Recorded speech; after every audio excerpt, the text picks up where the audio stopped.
Bank Negara Indonesia mempersembahkan drama podcast Nabi Muhammad SAW, Lelaki Penggenggam Hujan, disadur dari novel karya Tasaro Geka.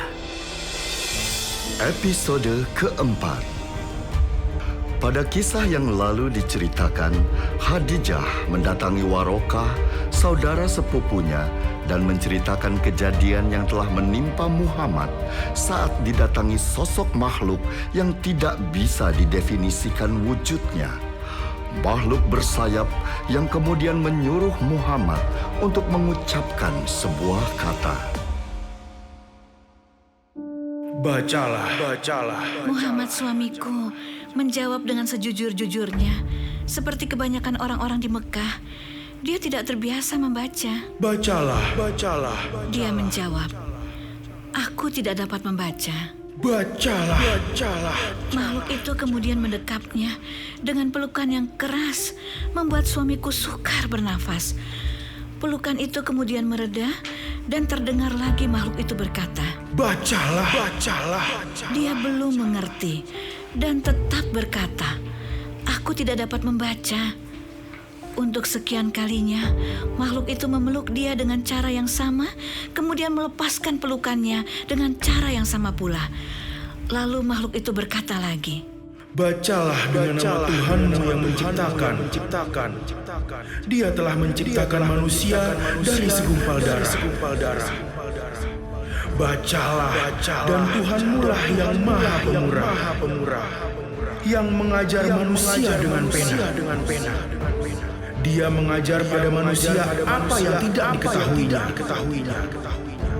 Sang lelaki yang menjadi pujaan dan belahan jiwa Khadijah tidak sanggup menolak kecuali melafalkan kata-kata itu, mengikuti kehendak makhluk bersayap yang tidak dikenalnya. Kata-kata itu seperti menghunjam ke dadanya. Setelah mengucapkan serangkaian kalimat itu, dia buru-buru berlari keluar goa, menuruni tebing dengan tergesa-gesa. Wahai Muhammad, engkau utusan Allah, dan aku Jibril. suamiku melawan apa yang tertangkap oleh indera penglihatannya.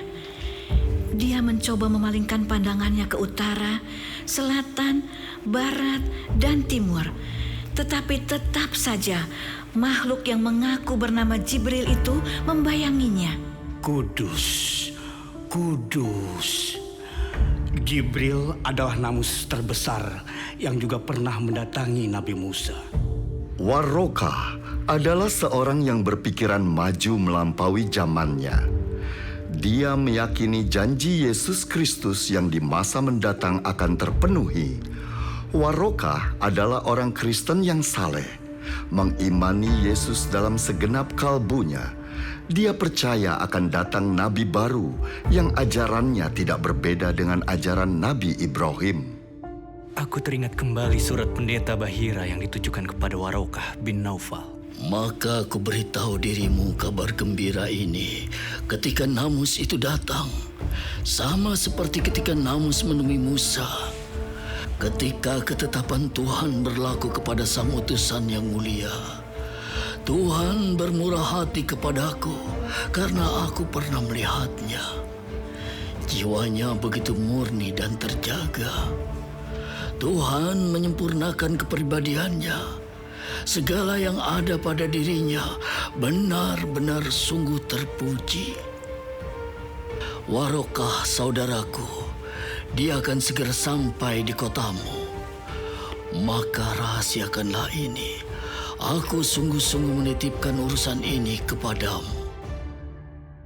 Tuan Kasfa, kita berangkat sekarang. Suara Masya yang parau dan berat membuyarkan lamunan Kasfa. Dia segera menyimpan kembali surat-surat El ke dalam kotak kayu miliknya. Tunggu dulu Masya, dengarkan. Aku seharusnya yang menjadi pemimpin di sini. Orang yang mempunyai kepentingan dalam perjalanan ini adalah aku. Jadi engkau harusnya mengikuti keinginanku. Bukan sebaliknya. Aku yang harus mengikuti kemauanmu. Kau terlalu banyak bicara, Tuan Kasfa. Masya memukul Kasfa dengan tinjunya yang besar ke arah dagunya.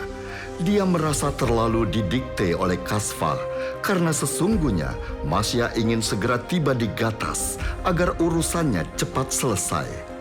Kasfa yang pingsan akibat pukulan Masya segera dibopong di pundaknya. Masya segera memadamkan api unggun yang sedang menyala itu, kemudian sambil membopong tubuh Kasfa meninggalkan tepi hutan menuju arah ke Gatas.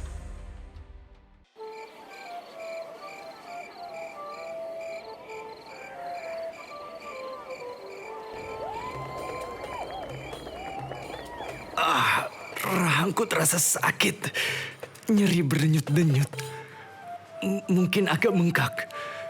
Aku ingat Masya yang melakukan ini semua, sehingga aku tidak sadarkan diri. Di mana sekarang aku? Sepertinya aku berada di perkampungan penduduk.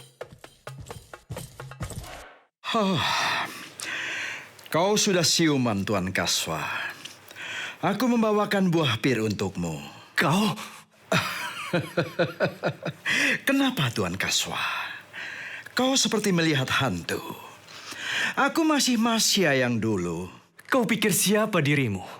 Harusnya ku balas perbuatanmu. Kau beruntung, aku tidak menyukai kekerasan. Oh. Aku hanya mencoba mempercepat perjalanan kita ke Gatas. Tanpa adanya perdebatan di antara kita. Jadi kau menggendongku sampai sejauh ini? Kau jangan terlalu banyak bicara, Kaswa. Itu tidak akan mengurangi wibawamu. Sebuah keluarga mengundang kita untuk makan malam. Kita ke sana sekarang. Aku tidak ikut. Kau tidak boleh selalu menang sendiri, Masya.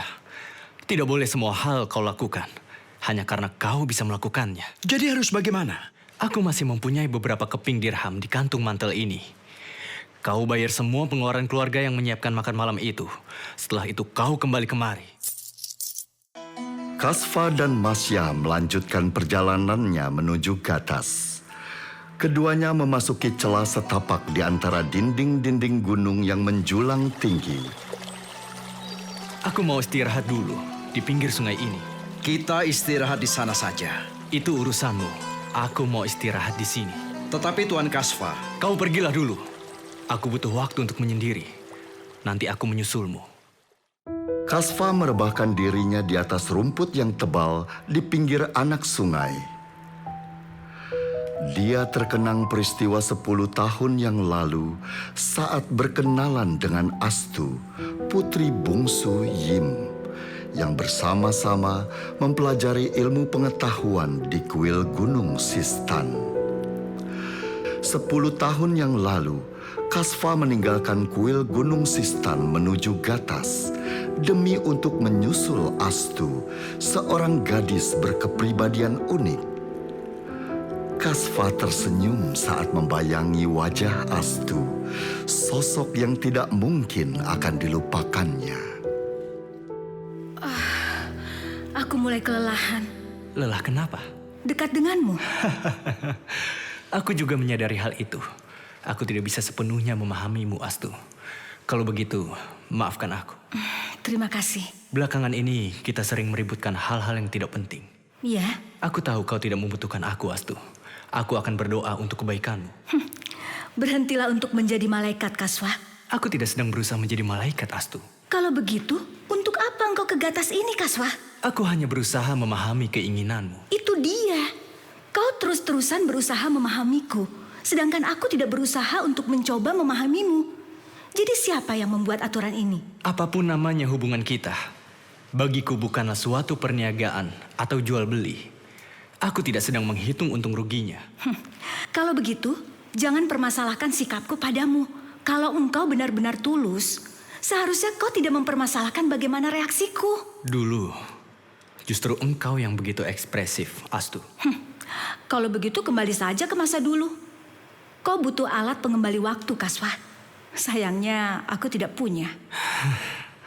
Kalau begitu sebaiknya aku meninggalkan Gatas dan kembali ke kuil Gunung Sistan. Seiring waktu yang berlalu, Kasfa menemukan ada yang terbalik dalam posisi hatinya ketika dia menyadari ada luapan sayang, keinginan mengayomi. Astu justru menjungkir balikan pola interaktif di antara mereka. Kini setelah Astu berada di Gatas, Astu menjadi pribadi yang utuh, fokus pada sifat-sifat stabil, dingin, tenang, rasional, tanpa emosi, penyendiri, menghindari romantisme dalam bentuk apapun. Mencintai itu kadang mengumpulkan segala tabiat yang menyebalkan dari orang yang kau cintai. Itulah peristiwa 10 tahun yang lalu saat Astu meninggalkan kuil Gunung Sistan atas izin Yim ayahnya. Kasva merasa ada sesuatu yang hilang pada dirinya. Akhirnya, dia membulatkan tekadnya menyusul Astu ke Gatas. Senja itu, 10 tahun yang lalu. Apakah pernikahan itu tidak menarik bagimu, Astu? Aku tidak pernah mengatakan itu. Sudahlah. Apapun yang kukatakan dan kutanyakan tidak pernah pas dengan yang kau jawab. Aku mungkin tidak cerdas. Aku tidak bisa memahamimu. Apa yang kau inginkan, apa yang kau butuhkan, aku tidak bisa memahaminya. Sudahlah Kasva. Apakah tidak ada pembicaraan yang lain? Aku menganggap memang pernikahan itu sesuatu yang engkau idamkan. Semoga kau mendapatkan apa yang kau cari di Gatas ini, Astu. Aku pamit. Kasva melangkah dengan kaki gontai. Dia menyadari akan butuh waktu yang sangat lama untuk melupakan senja itu. Astu menikah dengan anak kepala suku di Gatas, dan Kasva kembali dalam kesendirian hatinya di kuil Gunung Sistan. Sudah 10 tahun Kasva mencoba mengubur kenangan itu.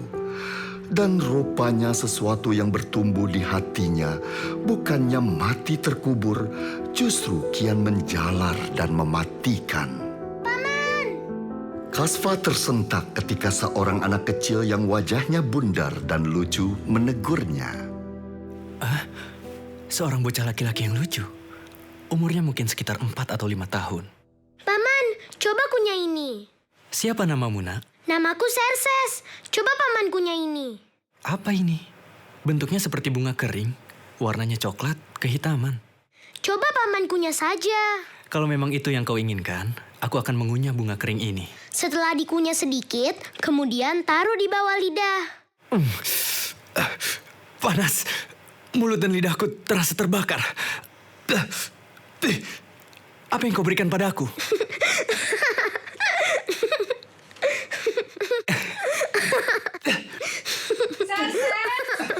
Serses, kenakalan apa lagi yang telah kau lakukan, ha?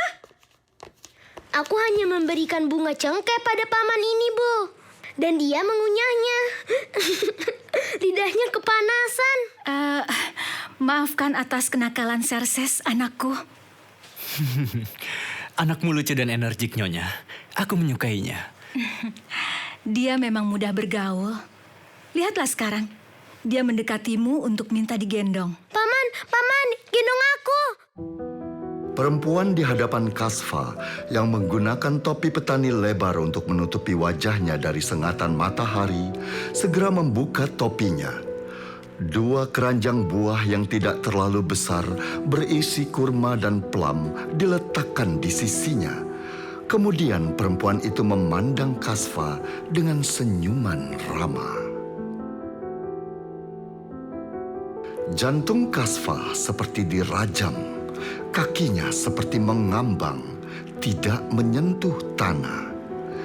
Dia mengenali wajah perempuan itu, perempuan yang dia coba untuk melupakannya selama hampir 10 tahun.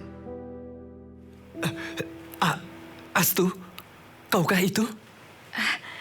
Ayah memberitahuku bahwa kau akan datang ke Gatas. Kasva tidak menyangka bahwa dia akan bertemu dengan Astu, perempuan yang pernah mengisi relung hatinya. Nah, bagaimanakah kisah selanjutnya? Apakah hubungan Kasva dan Astu akan terjalin kembali? Drama podcast ini persembahan dari BNI.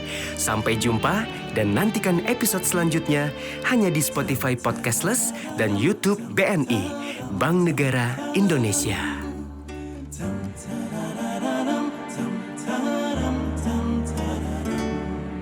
Gelisahmu hanyutkan mentari. dari hatiku saat aku letakkan bintang dalam genggamanmu. Dan akankah menjadi rasa yang layak untuk kau daki bersama ke bukit cinta nan abadi?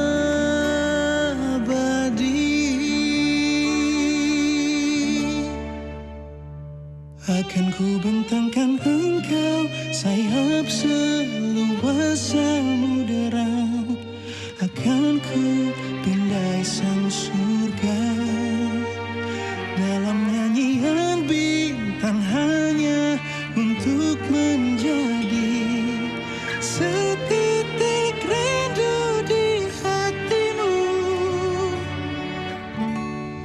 Dan mungkinkah menjadi asa yang nyata untuk kau genggam